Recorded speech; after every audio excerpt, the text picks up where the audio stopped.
up, fam? It's your girl T Lat. Welcome to He Said, She Said. I know y'all used to J Lat being the host, but he let me in the control room tonight.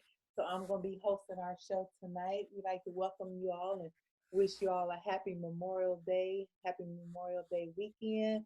This evening on He Said, She Said, we're going to start a series talking about what men and women want.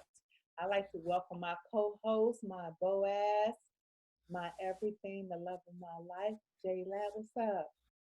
What's up with your T-Lat, man? I'm just chilling. Let me just say, we've been going through some struggles today, some technical difficulties, but God is good, and sometimes you just gotta fight through and don't let it get to you. And I want to commend you on your patience, because you know how I could be with my impatience. But I today I made sure that I stayed in check, and I didn't get out of my lane. I You stayed in my lane.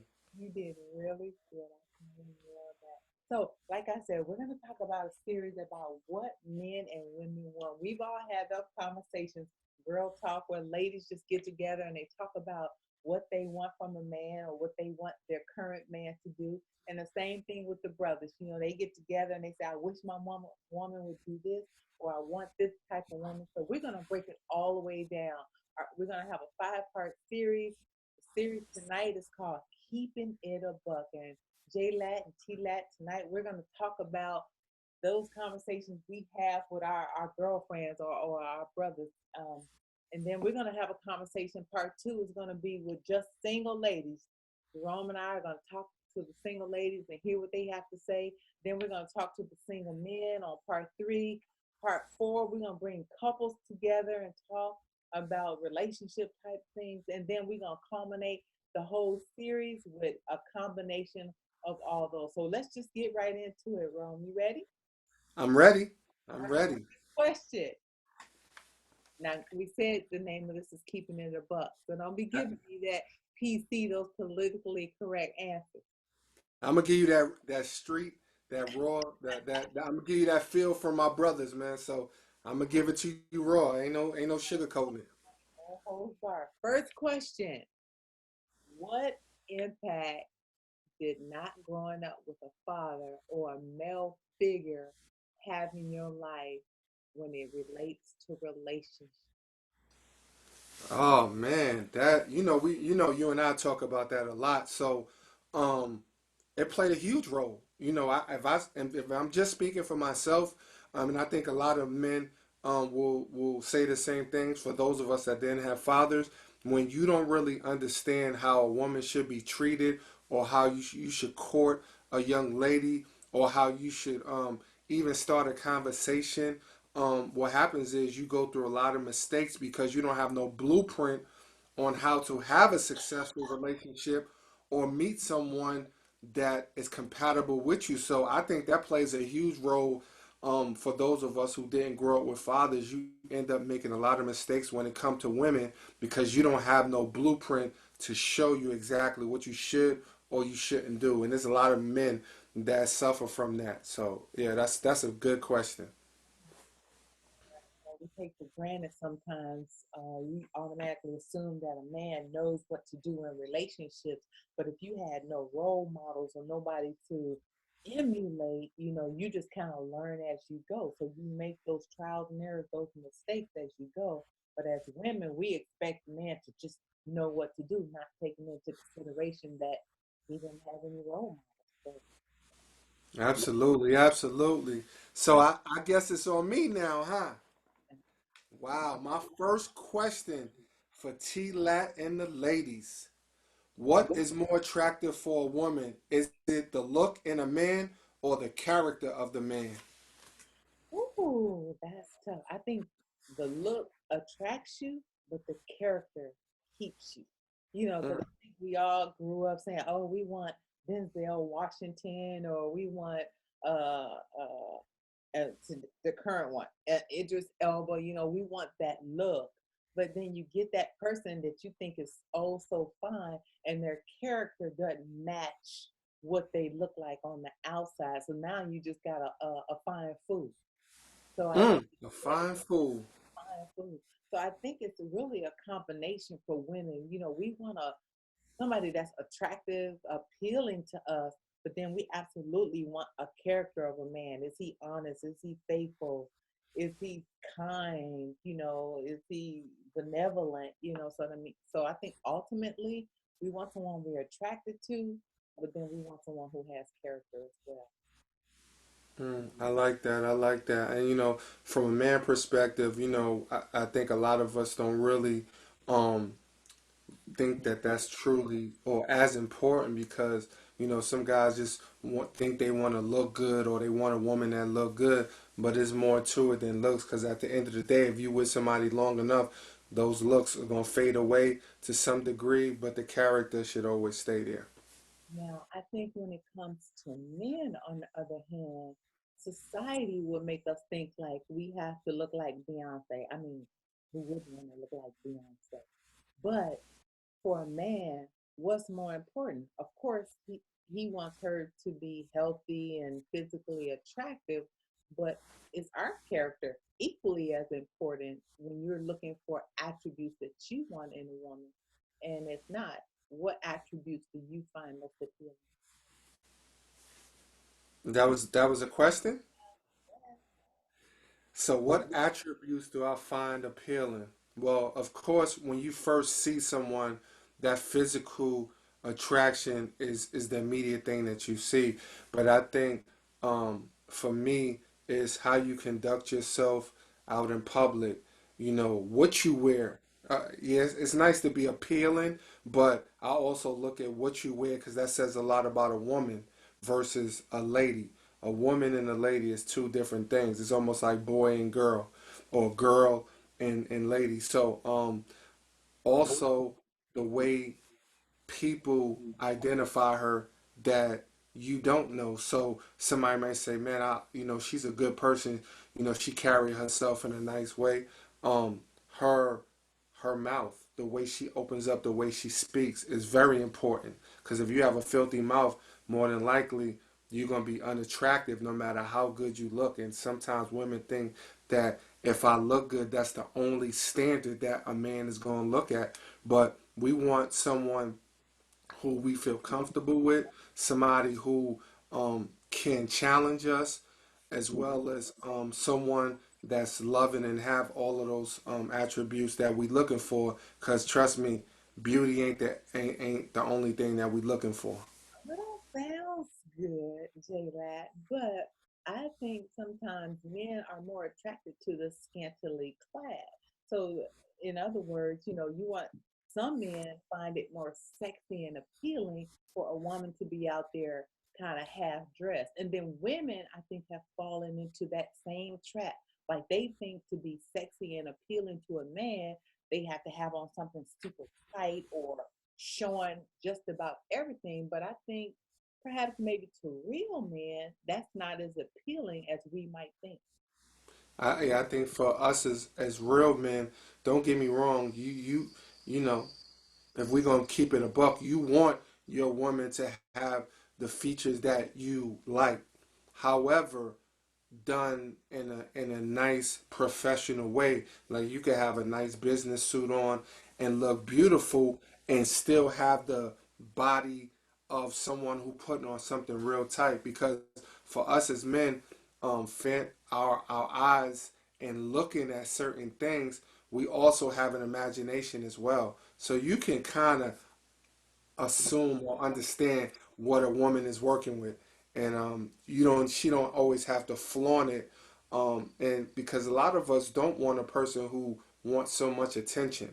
You want that person who kind of how like when I met you, you wasn't flaunting, your wonderful figure or your beautiful face. It just came natural, so that was so attractive. And then just meeting you and hearing about you and just seeing you from a distance made you more appealing. And it's really funny, and I agree with you on that because if we're attracted to someone, we're checking them out before we check them out. So Absolutely. you're getting the intel. You're asking, hey, oh, who's that brother over there? And I think when I first met you so many years ago, when I saw you for the first time, I thought, man, there was something different about that person, the way they dress or the way they act. So I think women sometimes we fall into the fallacy of thinking that we have to have on something super tight that's going to attract you. But you just said that it's more than that.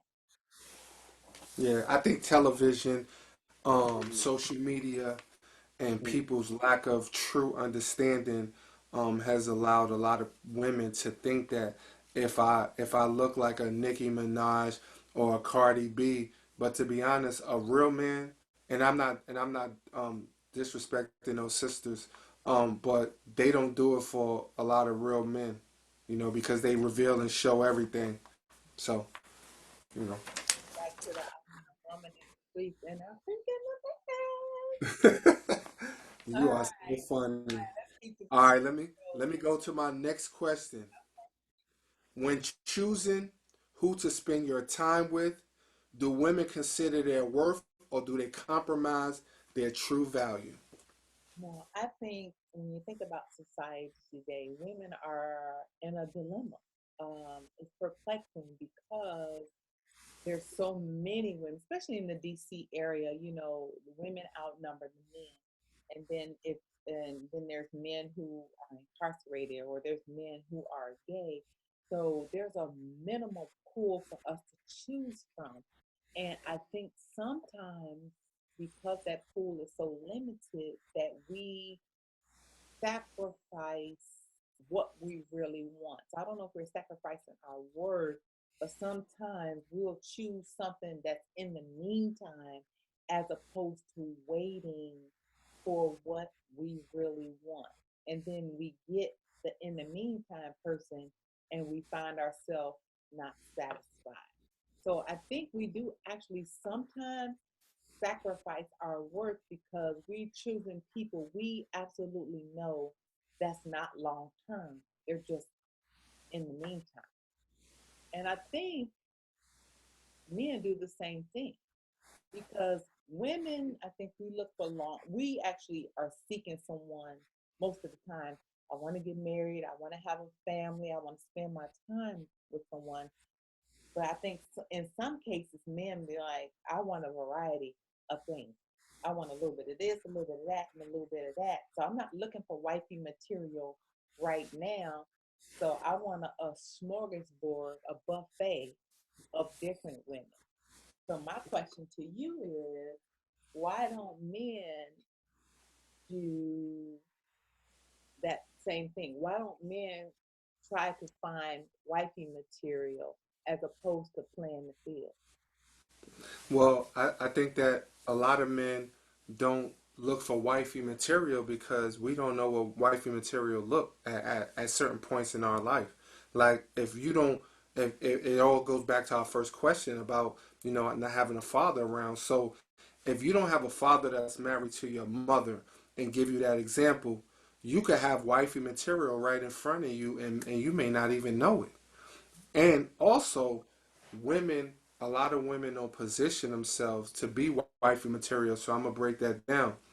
So when we look at wifey material, it's just not about how you look. So they think that we looking for like, oh, if you look this way, that we only gonna be with you. No, it's a culmination of the standards that you set, the way you carry yourself with or without me, um, wanting to excel in life, wanting to be somebody, wanting to have a family, and also learning to say no. I think a lot of women, being that you said the population of men is less than women, but I think still, if women were to hold men to a certain standard, even though the numbers are low, they would end up with that person who they should be with versus someone who they just kicking it with.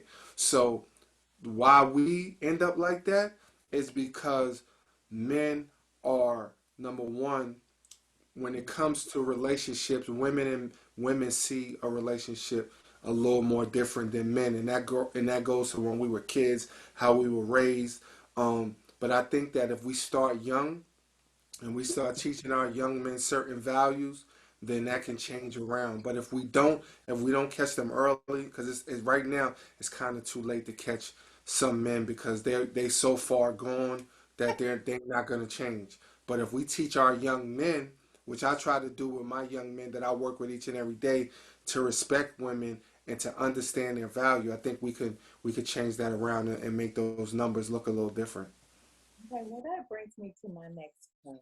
Men always say that they want a strong, independent woman who, can hold her on, and they don't necessarily need a man, but they want and need a man, if you know what I'm saying. So, Mhm. why is it that the same thing that attracts a strong man to a strong woman is the same thing that bothers him about her when they're in a relationship?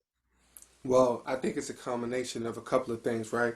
Sometimes it's the insecurity of the man, right? When you have a strong woman, um, a lot of guys, first of all, people don't understand what head of household means. Some people think head of the household means that you run over your woman, which is not the case. It's not biblical and it's not even society, the way we think in a societal perspective.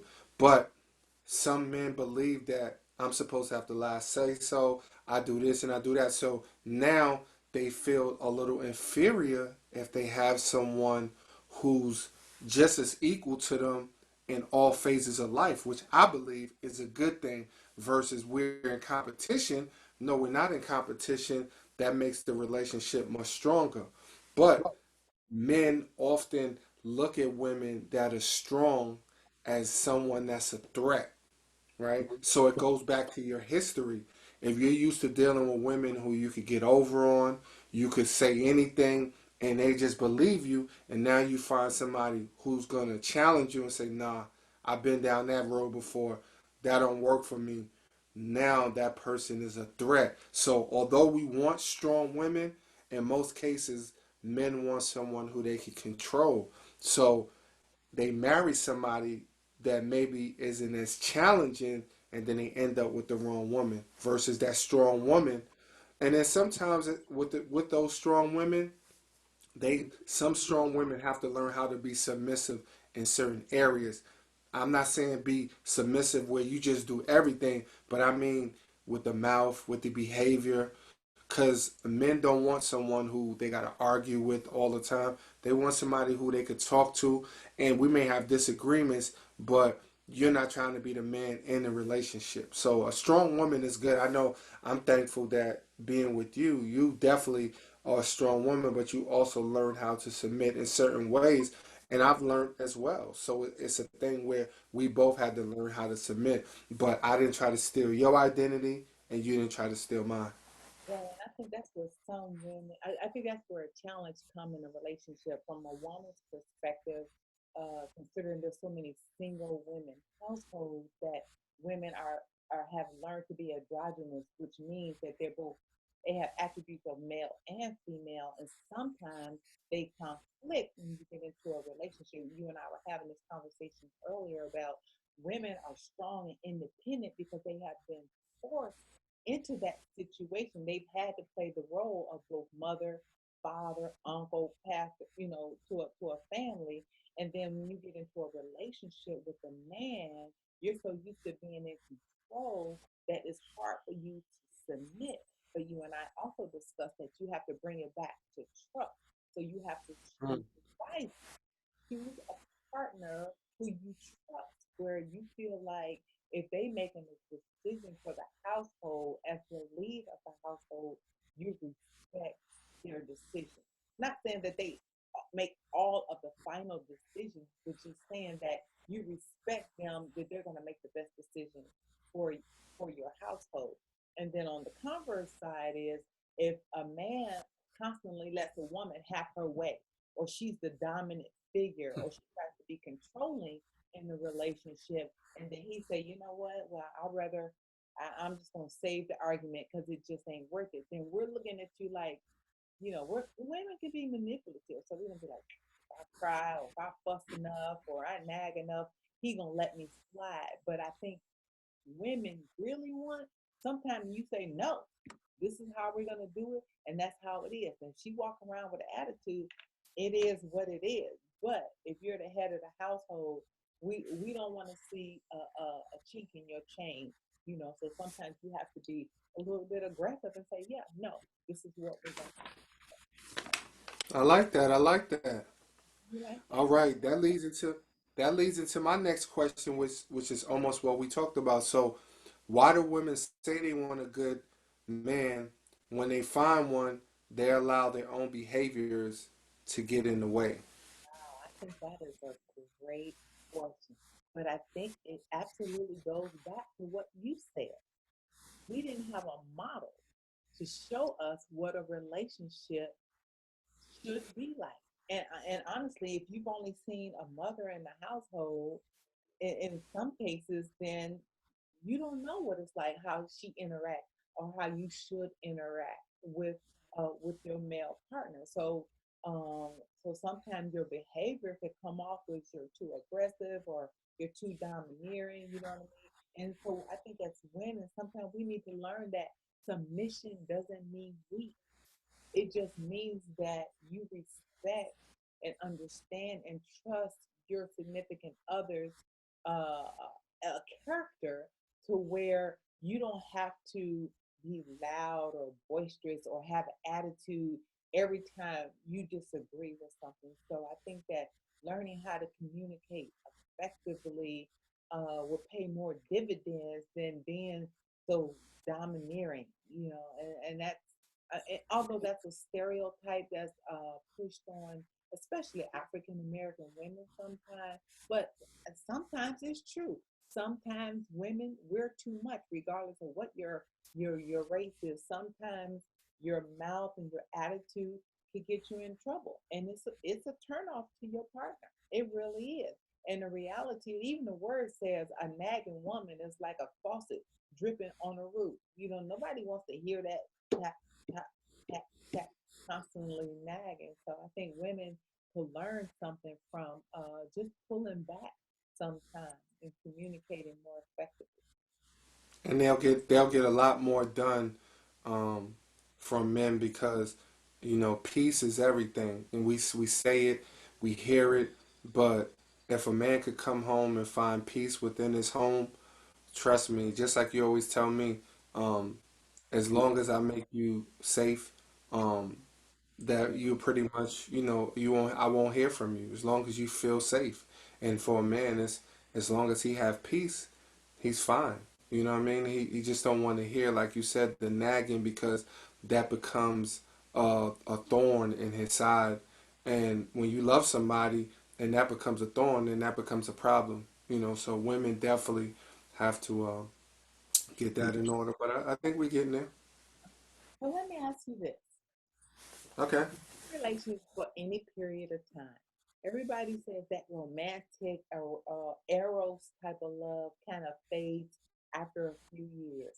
What do you think women could do or should do to keep the sexy photo now?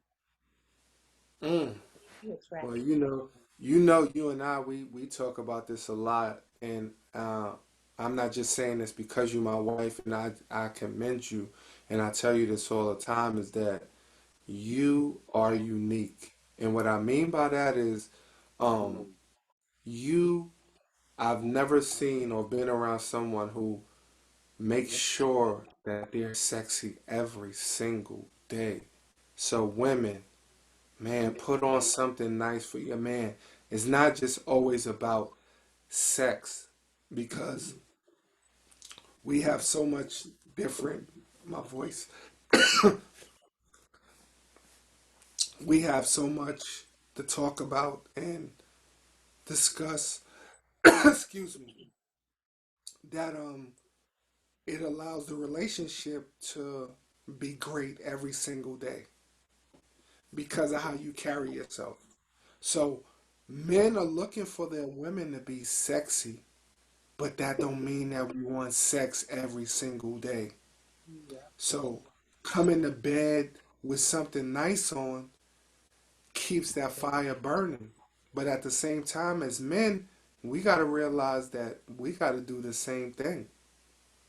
I had to learn that just being with you. Like, if my wife is coming to bed sexy, then I got to put on something to make it appealing for her as well.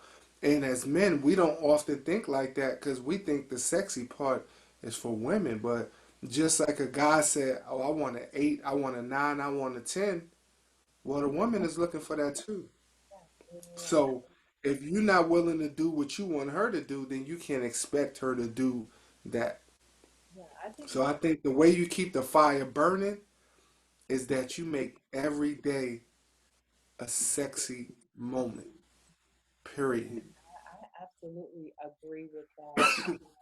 I think that sometimes we get into a routine as women, whether it's, uh, you know, now that our man is, we've been our man for any period of time. We don't mind putting a hair wrap on our hair all the time, or we'll just throw some shorts and a t-shirt when we go to bed, or we forget about putting a little lip gloss, a little smell good on. And I found as a woman, just even for myself, even before we got married, I did that for myself like every single night. When I got out a tub, I put on some smell good. I wore sexy things, which I felt comfortable in, whether it was a little satin nightgown or a cute little short set, or something like that. It just made me feel good. And I think that women sometimes think that, like you just said, when you want something sexy, they think automatically you want sex. And then they mistake sex for intimacy. So I want to know, Mm. how do you value intimacy in a relationship, and what does that mean to you? Man, I think that's the one of the most important things in a relationship is intimacy. So I love the fact that my wife might cook breakfast and have on something sexy, right? Or that we sit on the couch, hold hands, or we kiss, um, or we have those intimate moments without actually having sex. And I think people miss out because you work hard, you come home, the woman's tired, the man is frustrated, nothing's going on, a week go by, you might, have sex once a week or something like that, and now frustration sets in. But I think intimacy, we have intimate conversations, we have intimate moments, so we never get worried or frustrated with our sex life because we have intimacy every single day. And so I think that if you have that, it takes away from the frustration, or sometimes you're just physically tired, you Right. know? Well, he's physically tired, but guess what? You can have an intimate moment on the phone. The good thing about us is that on my way to work, I talk to you. On your way to work, you talk to me. On my way home, I talk to you. So we have three opportunities on top of me calling you throughout the day or you calling me throughout the day, that we have those intimate moments that we're connected, right? And then, to be honest, how many people actually sit down on the couch and kiss? Mhm. I mean, we don't leave the house unless we give each other a real kiss. I'm not talking about a kiss on the cheek or kiss on the lip like our wedding now. I said, oh, I'm kissing you for real in front of everybody. But we don't do that, and we look upon like people say, oh, that's mushy and that's ooh, but that's missing from a lot of people's relationships, people that are married, people that are in relationships. And truth be told, a lot of them are frustrated Yeah. because they don't get that intimacy. And I think that, and women, sometimes they think, well, we don't make love like we used to. Well, honey, you got to make it appealing for him. You got to Absolutely. come to bed, something, comb your hair, pull a lip gloss, a little eyeliner on. Some people say, well, I ain't doing all that. Well, honey, if you don't, somebody will. So I got a little thing. I said, hey, I'm not letting you leave this house thirsty for nothing. I'm cooking you food every single day. You don't have to go to Chick-fil-A unless you want to. When you come home from work at midnight, I'm gonna have on something appealing. I'm gonna smell good. I'm gonna have the house smelling good. The house is gonna be clean. Candles lit in the house. You know what I mean? So when you come into this atmosphere, automatically there's peace here, there's intimacy, there's love here. And I think that we have to do that as married people. And then for singles who want that, You have to start doing that for yourself now. So when you get a partner, it's not forced. It's innate for you. So my next question for you, Jayla. Oh, you Hold up, hold up, hold up, hold up. Hold up, sister. You done squeezed this. Let me hold on. I got a question for you. oh, I'm sorry. All right. So check this out.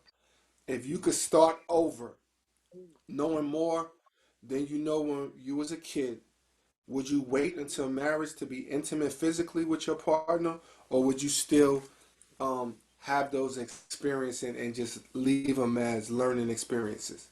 well, from a Christian standpoint, I would. I wish I was your high school sweetheart. From a Christian standpoint, for so that's basically saying that I wish you were my only partner. Because I know by now we will have a couple of children, and it's just something about seeing an older couple that been together for 30, 40, 50 years, and that's been their only love. You know what I mean? So I think that's something amazing. But if I'm just keeping it honest, open to just like from a everyday perspective, you know, you you want that you're gonna experience these different levels of love, in different levels of intimacy. You know what I mean? And in a real case, different sexual partners. But as we know, both of us as Christians, about those soul ties. And we were watching Pastor Darius Daniels today, and he was talking about, oh, was it Pastor Todd, Michael Todd? Well, one of them was talking about the soul ties. So when you have different partners, you bring all that experience and anticipation into your next relationship. And if your next relationship doesn't match up, it could be a good man, a great man, but oh, he don't make you feel like Earl or Johnny did. So now you feel like, oh, I'm just not as attracted to him because you had so many things to compare that person to.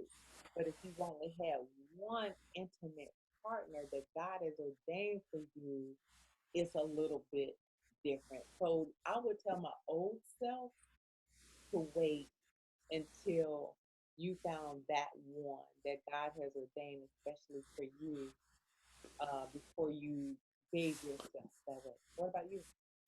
Yeah, I think that you know, being a young man and just experimenting basically because you don't know really what you're doing. I think that knowing what I know now, I would love for you to be my high school sweetheart as well, and really just have one partner. And I know most people say, "Oh, you just saying that because you on here with your wife." No, because what my experiences and what I've learned and just reading the Bible and understanding and really understanding what true love is, I can look back and say, I would have did things totally different. But when you don't know, you make those mistakes or you have those relationships that you know isn't going where you would expect or where you wanted to, but it's just for now. You know what I'm saying? So um, experience is the best teacher, but I think that it also can be a hindrance to your progression because the person who you truly value, if you compare them to someone else or something like that, your reaction or the way you act, may cause problems. But I think that if we knew and understood exactly what sex was about and the importance of it and stuff like that, you would make different decisions. So I truly wish that we had met, when we was teenagers, because it would have been great to live my entire life just being with you. But I think now I'm more appreciative of my intimacy when it comes to you. If I'd have met you in high school, you would be Barack Obama. Okay. Okay, okay. All right. Next question for you, J Lab. In a What's up? relationship, what do you think about relationship boundaries, and what would you tell your younger self when you were in starting relationships, or your older self about relationship boundaries, and what does that mean to you? Okay, so this is a good question because you definitely put me onto this. Um, I learned a lot. I think that the person that I am and just my outgoing personality, like I really didn't have to set too many boundaries because I've always been in control to be able to cut things off before it even escalate to anything. But in being with you and looking at things from a different lens, I think that you've showed me or put things in the air, like to say, um, from a woman's perspective, and how women try to create situations or how they try to get in your personal space. And I didn't look at it like that. I just looked at it like, I mean, there's nothing that would go on between me and this person, and I knew what I can control. However, what you show me is that what other people control and narratives that they try to paint, and be mindful, and especially when you have someone um, that you're married to, that it might be uncomfortable for them. So what I would say to my younger self is be more aware, be willing to listen to your partner, and Excuse don't take everything personal, even if you don't agree with it, but be open minded, to those situations, and understand that you have to set boundaries with people, because people will try to treat you like they treat everybody else.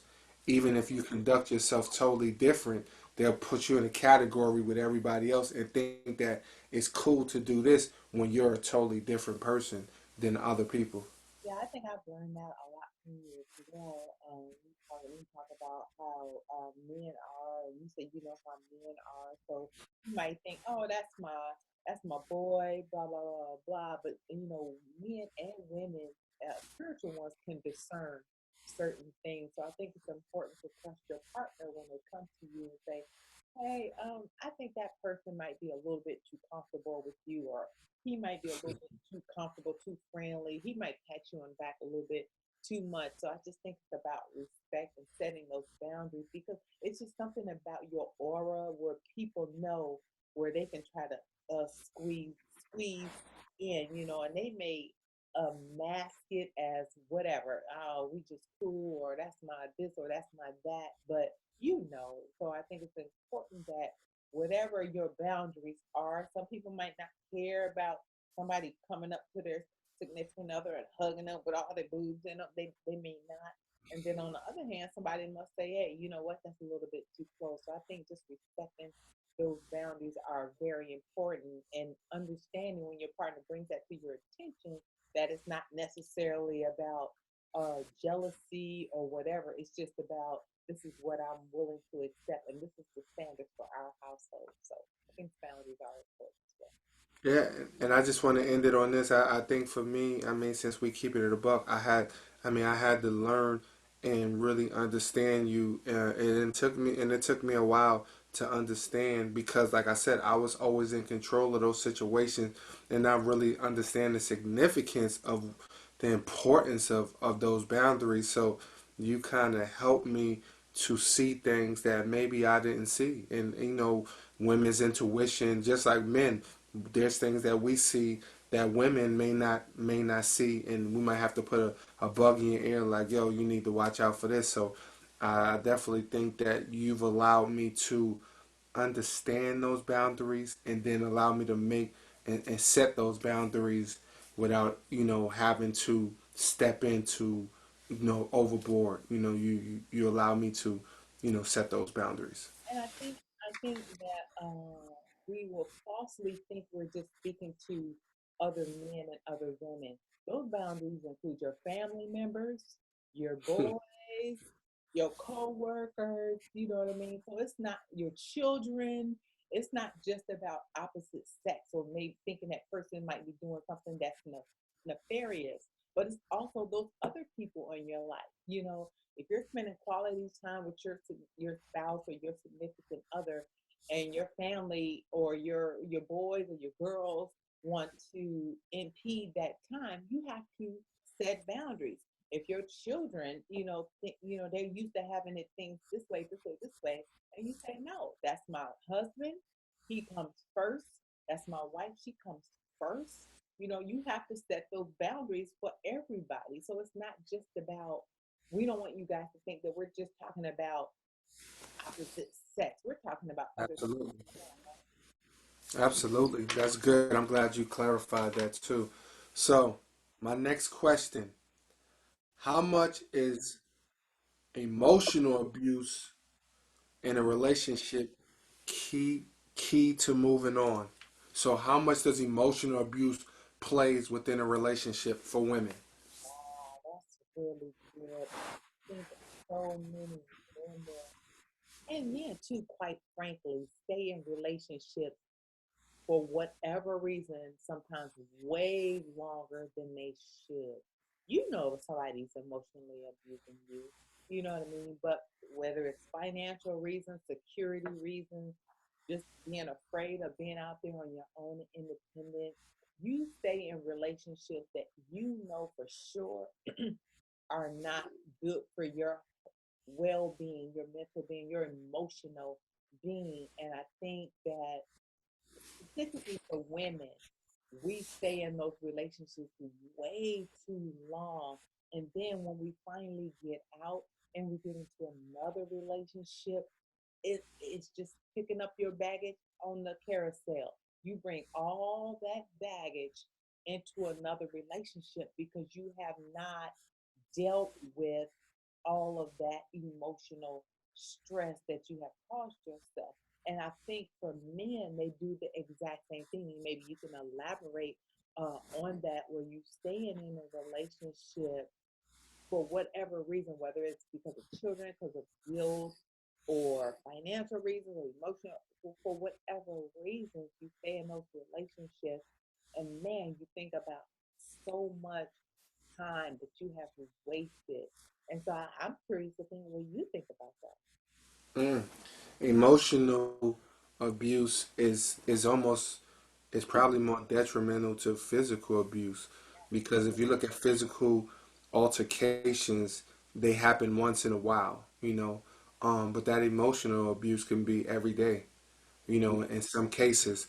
And I think a lot of people deal with it differently, but what happens is it start to build up, and it start to build into resentment, it start to build into hate, um, um, situations where you physically are affected because of your emotional state, stress, all type of things. So um, sometimes people don't realize that the things they say to the individual is even worse than them putting their hands on a person, which I'm never think I can honestly say I've never put my hands on no woman at all.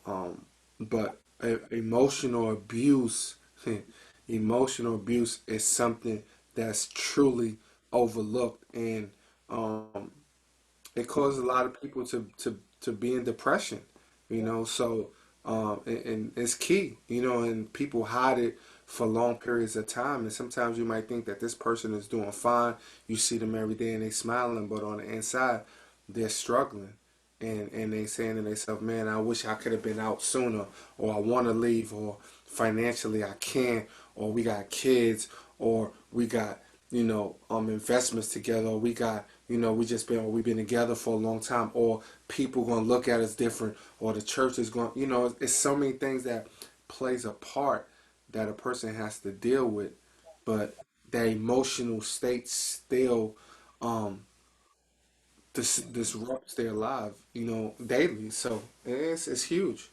Why do you think men or women stay in a relationship where they're unhappy, and what impact do you think dishonesty has on a relationship? I think sometimes people stay for a few reasons. I think sometimes not wanting to fail, not looked at as a failure, Um, some people because of others, being disappointed in them, um, embarrassment. Um, you know, some people are scared to be by themselves. They've been with somebody for a while, so it's familiar. So I think it's a lot of things. When it comes to dishonesty, um, that's something that definitely is something that can cause a relationship to crumble in a split second. But I think that ultimately people are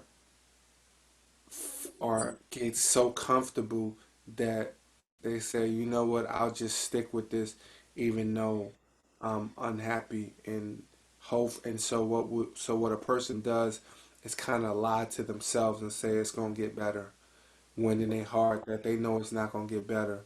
But since it's familiar, they say, oh, I don't want to. I'd rather stay here than have to start all over with someone else who might cause me the same pain. So. Yeah, and I think that, just to keep being about, we've both been in relationships where we probably should have left a whole lot earlier, but we stayed for whatever reason. But what value can you put on peace? Oh my God. Whew, you just went straight for the jugular on that one, man.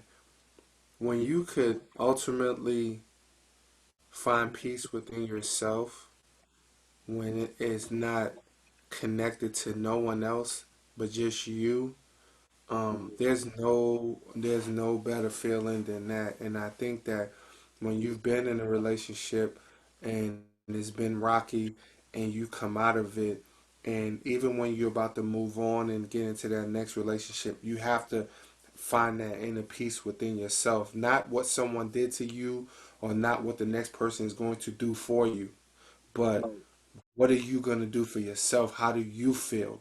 So when you have that peace of just like everything, the weight is just off your shoulders, and you can breathe and you can say, man, I made it. There's no better feeling, especially when people counted you out or when they think that you made the wrong decisions, and you know within yourself that it's the best decision for you, and you have that internal peace. There's nothing like it. All right, let me see what I got for you now. Okay, I got one. How valuable is security, honesty, trust in the eyes of a woman? That's it. That's it. If you want a woman to conform, you want her to be sexy, you want her to take care of the house, the kids, take care of your sexual desires. If she feels loved, she feels honored, respected, and safe, there's nothing a woman will not give you. Nothing. I don't know a friend that I have that wouldn't give 100% to a man who makes her feel respected, secure, safe, and loved. But the moment that you rattle that safety and that security and you lose her trust, you're gonna have hell to pay.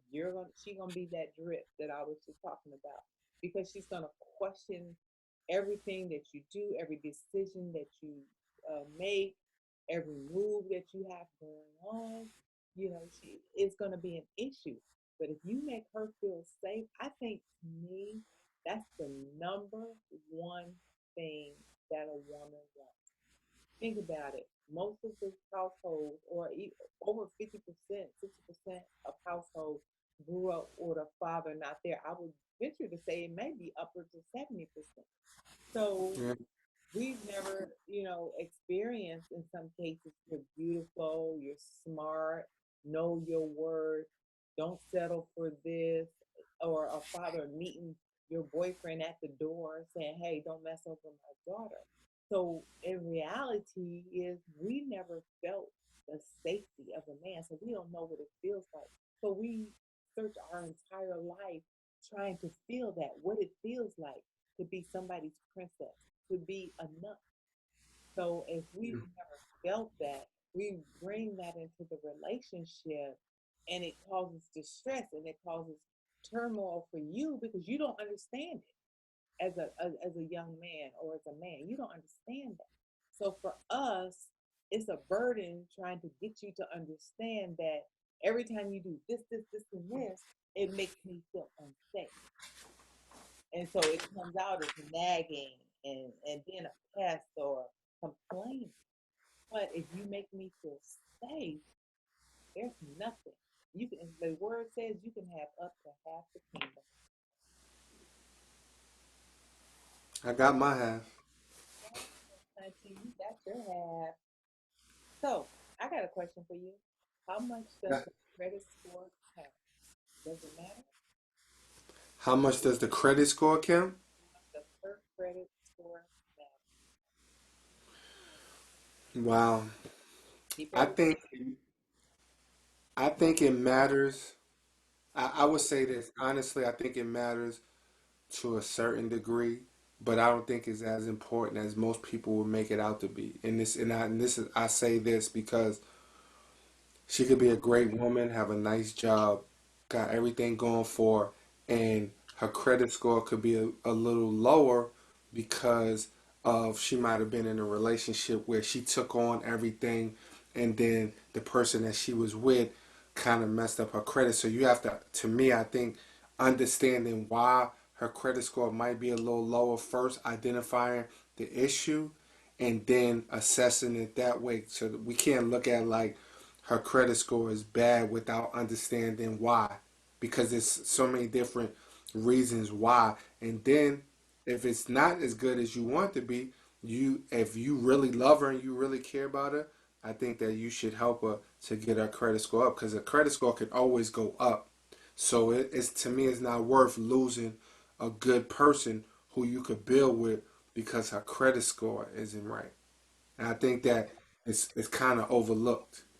So what does it do to a man's psyche when his woman? Say that again. What does it do to a man's psyche if his partner makes more money than him? Because I've seen different situations where it causes conflict in certain relationships. You know, it's not like back in the 50s, 60s, and 70s where the man was the primary breadwinner. Women are out in the workforce and growth right now. So, what impact do you think that have on men when their spouses make more money than them, or to men, does it matter if it's all in the same family? I got a good answer for that because I think it all depends on the person who you with, Yeah, right? And how they handle it. I think, looking at our relationship, um, it doesn't bother me that you make more money than me because it's all we never say from day one since I met you, you never said mine. I've never heard you say mine. So it's always been ours. So if you have somebody that makes more money than you and you're a man, to me, I'm all for women doing better anyway because women have been um, in the dark for so long that I love the fact that women have the opportunity to make more money. So it doesn't bother my ego at all. I think where the problem comes is if you have a woman who lets you know that she make more money than you and that this is mine, and or they make decisions based on them having or making more money than you, then I think that's a problem. But when it comes to our relationship and me understanding, like to me, it's not a big deal. It's actually a plus. So, like I said, I think it's about the person who you with and their attitude. Because some women can get a little funky yeah. if they make more money than the man, and they forget that when the man was making more than them. So, should he have treated you different because he made more money, or should it be that this is our money? So I think your partner is very huge, and I know some people who go through that where their wives make more, and they walk around like knowing that they make more. So Thank God I'm not in a relationship like that, and I'm happy that you make more because everything is ours. It's not no mine's and it's not yours. And it's about the contributions that person makes into your family. You know what I mean? I mean, I spent 30 years in the Air Force. You know what I mean? I've already had a full career. You know what I mean? So I never thought about when we got together, he has this or you have that. I mean, it's always been one team, one fight, team up, and collectively we make a nice living. You know what I mean? And so you have to consider all the contributions of your partner. You know what I mean? All the other things, the things they do in the house, the things they do outside of the house, the things they make you do, the things they do to make you feel secure. So I really appreciate the fact in our family, there's no yours or mine, and it never has been. It has from day one. You know, from the first time we met to the time that we came together this time, it's been team us all the way. And I think that families or relationships that delve into those things where their finances and everything come together, that you have to realize that there's no I in team. You know, And it's I think it's a and just to piggyback on that, I think it's a lot of exceptional women out here. I think it's some wonderful ladies, but I think that in some cases, not all, but a small percentage, some of them can't get over the fact that they make more than a man, and they allow that situation to cloud their judgment on missing out on a good man. You know, they say they want a good man, and just because he doesn't make more money than you, that doesn't determine him being a good man. that's Because that's you can have a guy that make a whole lot of money and he treats you like trash, but he make a whole lot of money. So, do you want is the money more important, yeah. or do you want the man? Because I believe that you can have both if you do it the right way. And you can build together. If I know I got a friend or two, and they'll say, "Oh, well, he don't make this, or his money goes there, there, and there." Yeah, so you willing to give up a great man because he makes $10,000 less than you make? No, give that man up, honey. It'll be somebody waiting in the wings with open arms, like, "Come on, hunty, I got you." Okay, Absolutely. the last I, question or two, and your last comments, and we can close I it. I got one more question.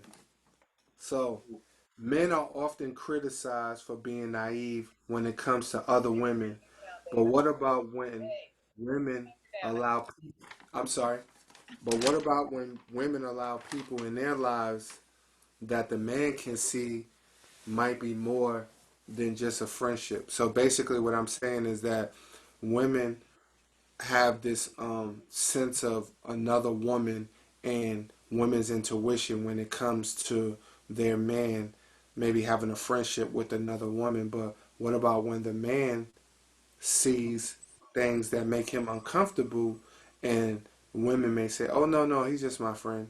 We Yeah, cool. yeah, I think What that's about that? great. You have to, if your partner, you have, for one, you have to respect and trust your partner. And so you have to have some discernment about the things that that person is telling you. So you have to be prayerful, you have to be in the word, you have to study, and you have to say, Lord, is there, show me what he's seeing. You know what I mean? So if he's seeing something that I'm blind to seeing, Lord, show me. And your relationship with God has to be that tough that God is going to reveal it to you. He's not going to keep any good things from you. Only the devil come to steal, kill, and destroy. So, and it shouldn't be your spouse coming to steal, kill, and destroy. So if you come to me and say, hey, but something about that joker I don't like, I'm gonna have to take into consideration that's how you feel, even though you're like, oh, that's my dude, blah blah blah blah. Something about you may have seen some way he looked at me, or I may have seen some way she looked at you, or how they touch. You know how people do. So I would have to respect how you feel and really be prayerful about that and ask God to reveal that to me.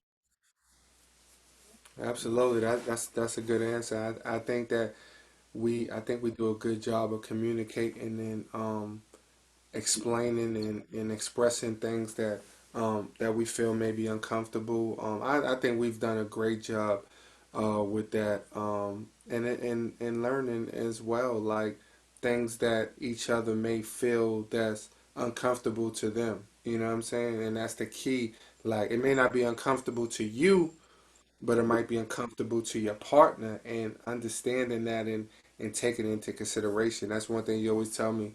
Just take this in consideration, whether whatever we're talking about. You've made it a point to tell me that, and allowed me to see things from a different perspective as well. So what is it? That's that circle of trust that we talk about. Absolutely. Yep. Any closing comments before we shut it down? Man, I just want to say thank you for inviting me to your show. Thank you for taking time. People don't know, but we've been at it for almost 3 hours. Trying to 2 hours of trying to get it right because we had some technical difficulties, but we didn't quit. And I just want to say thank you for allowing me to come on your show. Use the platform that you've used to show people that we're normal. We're not better than nobody. We came up with some of these questions because it's questions that's floating out there that people struggle with. We've had to deal with some of the things that we've talked about, and we've opposed these questions to each other on numerous times. On what women think and what men think. So it was only right that we give it to the world. So I just want to say thank you. You did an excellent job, and I'm looking forward to other shows with you, and meeting some of your guests. Or you want to do a plug for your shop shop? Oh, absolutely. So I want you guys tune into my new show called The Chop Shop, where we just chop it up. We got some brothers. We talk about sports, and that's our first segment. But we also going to talk about political issues, social issues, financial issues, and just a whole myriad of different things that we're going to be talking about. But you can go online and look up Jerome Latimer and look up my shows, The Chop Shop. I'll be posting on social media. And I just want, we just having fun, but we also educating and encouraging people while we're going through this pandemic, and once we get out of this. Awesome. Thank you so much. So we'll definitely be tuning into the Chop Shop where the fellas are just chopping it up. Again, this is part one of a five-part series. This part one was called Keeping It a Buck, and that's exactly what we did. We tried to keep it 100 so you guys understand where we're coming from. Part two is going to be called All the Single Ladies. So we're going to bring the single ladies in and let them talk to Jay Light and myself about anything that they want to talk about. We're going to do Men Talk as part three. Part four is going to be for couples. That's going to be called Pillow Talk. And then we're going to do part five where we kind of bring a combination of all the groups together and just have a real conversation about our relationship. Also, I want to have put a plug in for my new show. It's going to be called The Lab. It's going to be for the ladies, just like the chop shop. We're going to get in the lab and start mixing some things up and experiment on some things. So we'll give you more information about that as we get that show all set up. Thank you guys so much for joining in. Thank you to my co-host. He's absolutely amazing. I'm a little biased, but I love him. He's fine. Thank you so much for joining this segment of He Said, She Said. We love you. Stay safe. Wear a mask and vote. God bless you. Peace. Make sure you vote. Make sure you vote. Thank you. Thank you.